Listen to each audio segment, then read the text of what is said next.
Sit back and grow your Ringgit sense. This program is powered by Ringgit Plus.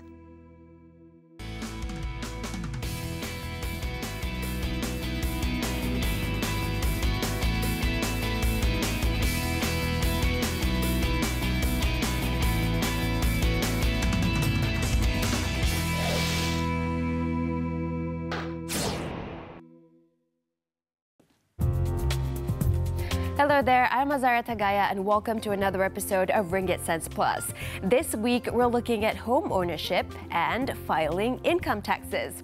First up, let's talk about buying your first home. If you've never bought a home and don't really know how the process goes, then it can be a challenging task. It's going to be the biggest financial commitment you will make in your life. For many, paying off your housing loan will take up the whole duration of your working life. Now, we visited a young couple who finally made the commitment to buy a house in the Klang Valley. What type of home can you purchase if you have a joint income of less than 8,000 ringgit?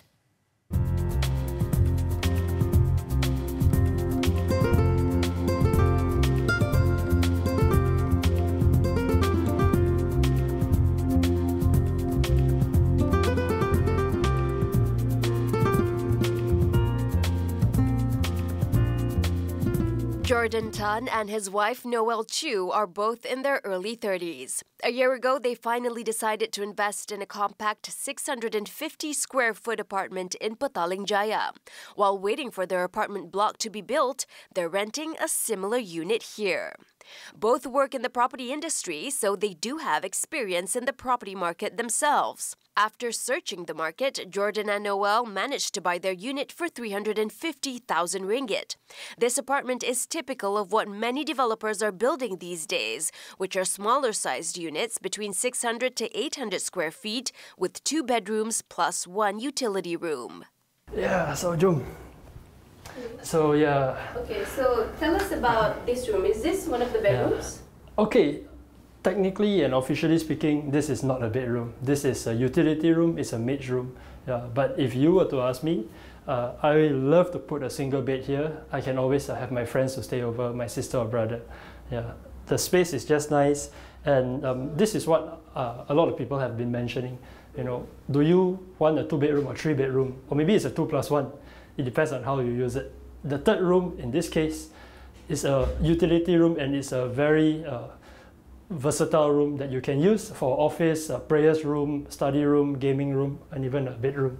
Before buying, Noel and Jordan talked about their finances and future lifestyle to help them decide what to buy. So what's one of the first things that you should look at when looking at property? Well, first of all, consider your budget. How much money do you have at your disposal? What are your finances like? And how much can you actually afford? Can your parents lend you money? And if you're married, what's your joint income like? Now, these are some of the questions that you should answer before looking at property. For married couples, you need to talk about where you'll be in a few years from now. What will your financial situation be like? How much do you expect to earn in the future? And how many children are you expecting? Just because you can buy, it doesn't mean you can afford to hold the property. Remember that buying is the easiest part. Like I tell all our friends and customers, there are 3 stages: to buy, to hold, to know what to do with it, and you also need to know when to sell. Yeah. So just because you can buy today, will you still be able to maintain your lifestyle? What will happen if you have kids in the future? Do you need to cut down on your mortgage? People, truth be told, they cannot downsize. Once you are living in a big house, it's a struggle to go to a small house already. Yeah. So for that reason, you always need to know your budget. Yeah. When I say budget, it doesn't only refer to loans. It can mean things like, you know, hi Pa, hi Ma, I just want to ask you, I want to buy a new house. Do you think we can try to work out a deal? You know, you can stay with me, and then, you know, you help me pay part of it. We can be a co-owner. Yeah, they will be more than happy to do it, because it's in their best benefit to have you stay near to them also. Yeah.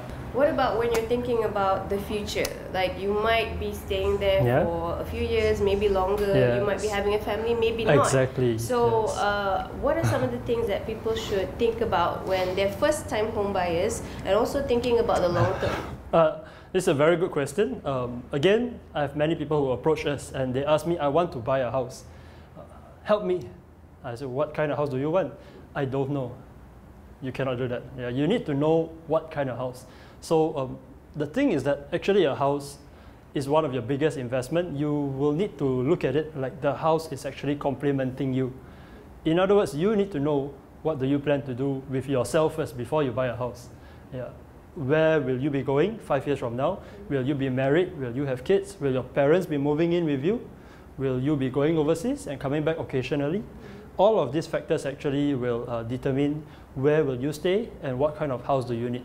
Do you need a 3-bedder, 1,000 square feet, or are you okay with a 5-bedroom in 1,000 square feet?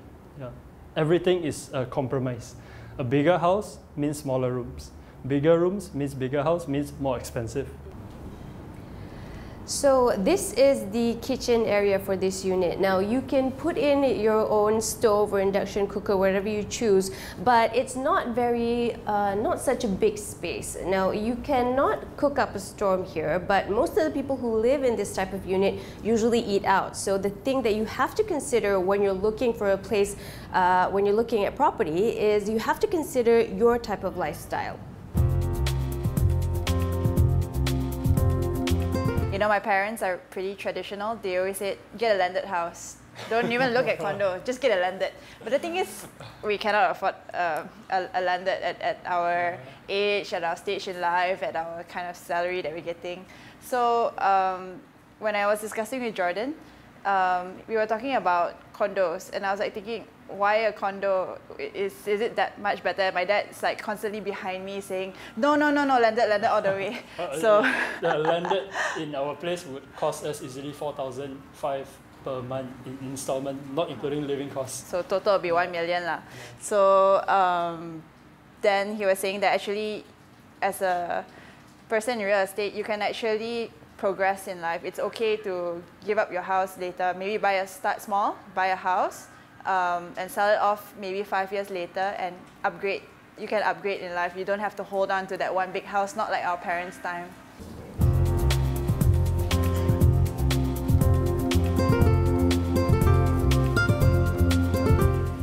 Okay, so this is a typical yard for an indoor unit like this. Now it's not very big, but it's just enough space for you to have maybe a washing machine or maybe a 2-in-1 washing machine and dryer, and also you can put your drying rack up here. So not very much space, but just enough for you to use. Apartments like these have higher density with more units. The corridors are smaller but do meet the minimum requirements. There are more facilities like swimming pools and open spaces for couples to work out.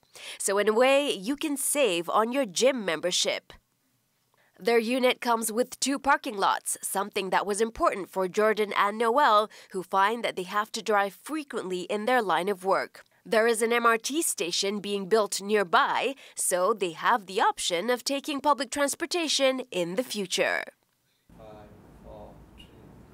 So another thing you should consider is location. Ask yourself these 3 things. Where do you work? Where do you usually hang out? And what other places you're familiar with, like where you usually shop or eat? Now, if you find yourself living far from these 3 things, then you might find yourself spending a lot of time on the road. Well, we hope those property tips was useful for you. After the break, we're going to give you questions you can ask the property developer when you're out looking at new homes. In the meantime, take out your phone and find us on Facebook and YouTube. We have other financial planning tips that will get you ready to buy a home.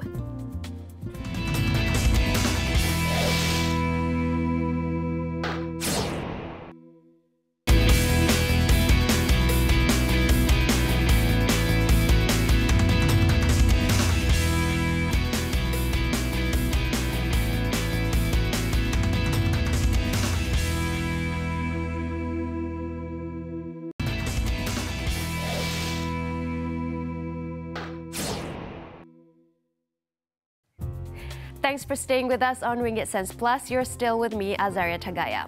Now, starting next week, there will be a series of property fairs throughout the country to help promote the National Home Ownership Campaign. Many developers will be offering large discounts, some more than 10%, to help clear the large property overhang in the market. The government is also throwing in incentives like stamp duty exemptions to help first-time homebuyers. We wanted to help first-time homebuyers prepare themselves before visiting these property fairs with our next story. Earlier in the show, we talked to Jordan Tan and Noel Chu, a young couple that have recently purchased an apartment. Both of them also work at a property consultant company and have experience helping customers find the right home. The first thing that as a house buyer you want to know is that how much can you afford, where you want to stay. Yeah, and then I have always advised them also stick to HDA approved properties. Yeah, HDA actually refers to the housing development. Just think of it as a standard. Yeah. So this body is created by the government. They actually try to regulate the housing market. So if they deem this property as a house, yeah, is for residential use, they will tell the developer to regulate it, and you will build according to our specifications. The corridor have to be at least this feet. The door have to be this size. You need to have a window for every room for ventilation purposes. So if you were to buy a house, we highly advise you to look at HDA properties because they are your legal backing. Yeah. They will tell you things that you do not even know, but you will need in the future. HDA actually regulates the company to enforce them to deliver the property on time. So you don't have this tergendala, this abandoned project that will drag on for 10 years. Yes. You know that you receive your property by a certain time, and if the developer does not fulfill that, you will be compensated accordingly. We also asked them what questions would they ask housing developers. I was, to be honest, I was actually very overwhelmed. There were so many properties in the market, and all these salespeople, they are very good. Yeah, so I try to ask them things which put them, in my position. How long have this property been in the market? Yeah, why? I mean, to be honest, why is it not sold until today? Yeah, people have been telling me that if you find it in the open market, it's probably not good. Is it true? Did you buy any property here yourself? Yeah, if it's as good as you say it is, why didn't you buy? Yeah, and are there any more development coming nearby around this property? These are the kind of things that you want to be asking to the person who is selling.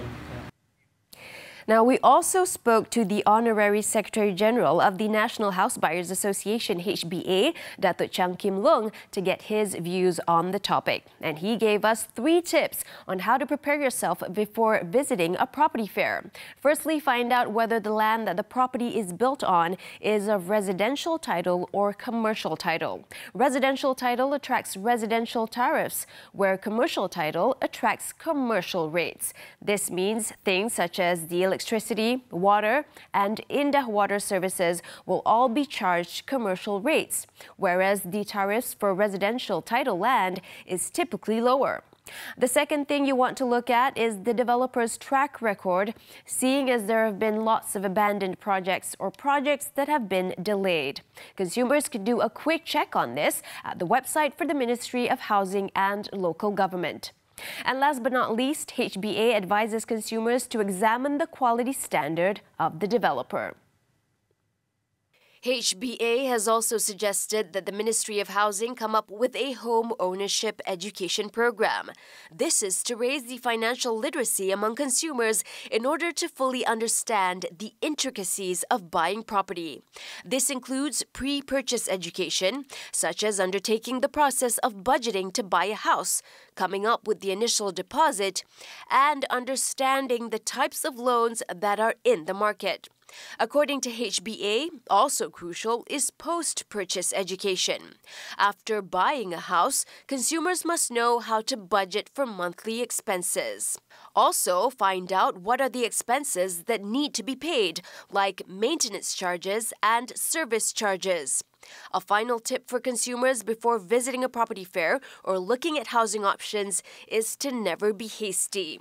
Datuk Chang Kim Leung of the National House Buyers Association, HBA, advises consumers to never feel compelled to make a purchase on the spot. Our young couple, Jordan and Noel, concur with this view. Don't ever go into a property fair and say, oh, this guy is very charming, I will give him my money and I'll buy the house now. You do that, tomorrow you will change your mind. You are buying a house is not buying a vegetable from a market, not buying sayo, So understand that it takes time to let this idea sit in. You go to a property fair, your plan is to meet people, keep in touch. If you find it attractive after you sleep today, get in touch with them again tomorrow. If you're not ready to buy a home yet, don't worry. Get your finances in order first. Go to our Facebook page where we have many personal finance tips you can act on today. We're going for a short break now. After that, we have tips on filing your income tax. What options do parents have in paying less taxes? The answers after the break.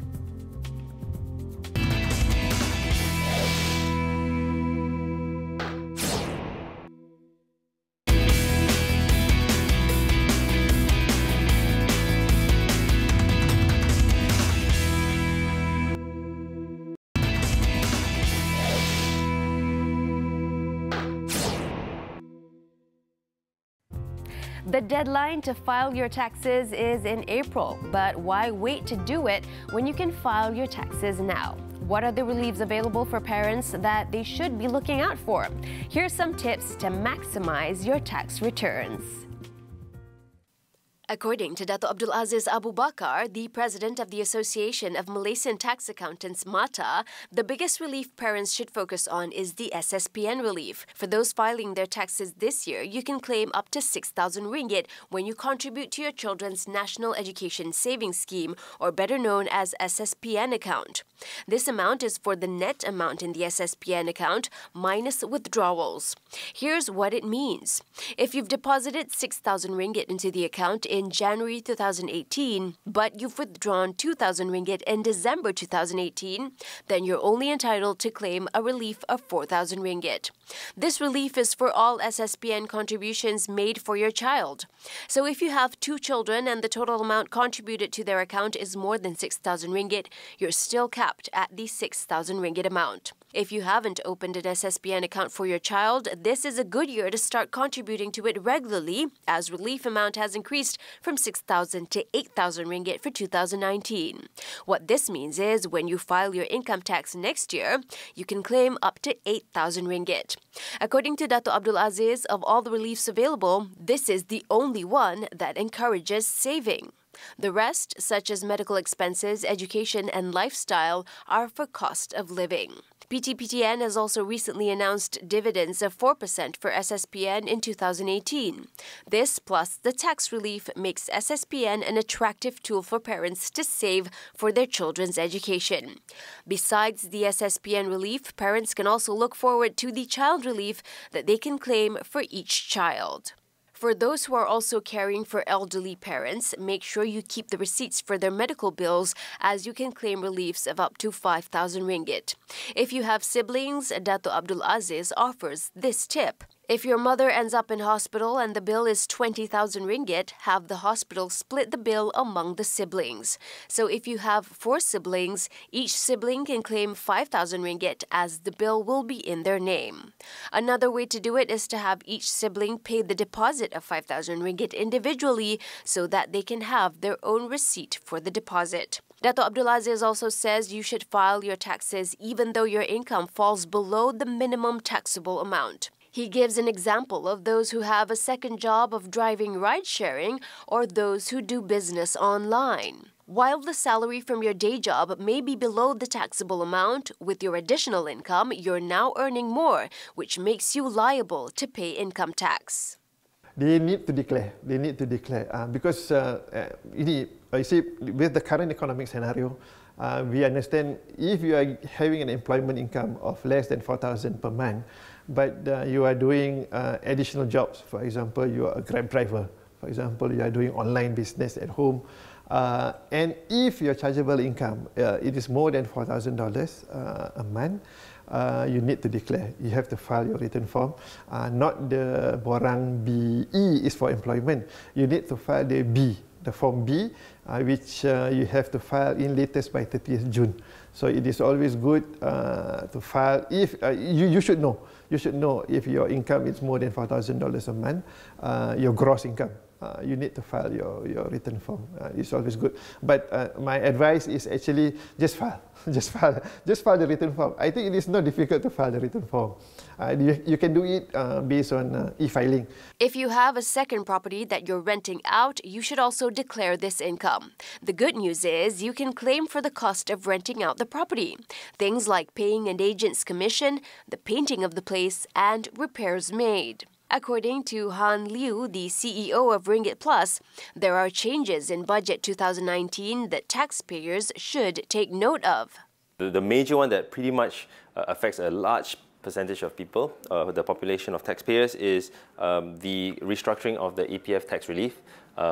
What used to be a combined relief of EPF and life insurance of 6,000 ringgit now becomes two separate reliefs of 4,000 for EPF and 3,000 for life insurance. So what this means is people who are earning between 3 to kind of 5,000 ringgit will be impacted in that if they did not have life insurance, their tax relief cuts coming down and their taxable income starts going up. Another key aspect within this year's budget that you can act on today versus last year is that a number of reliefs have been consolidated under this category called lifestyle, where it includes books. It used to be just books and magazines, and then other things will be in other places, but now it's just a big consolidated relief called lifestyle, which includes books and magazines, sports equipment, broadband, your broadband fees are now lumped into a larger tax relief of 2,500 ringgit. Finally, remember the deadlines. For taxpayers with fixed income, it's on the 31st of March. And for people with unfixed income, the deadline to file their income tax is on 30th April. Well, that's the show for today. As usual, we hope you learned a thing or two about financial management. Now, to catch up on all our stories, go to our Facebook page or YouTube. And for other topics on personal finance, make sure to tune in again next week. I'm Azaria Tagaya signing out. Remember to invest and save wisely.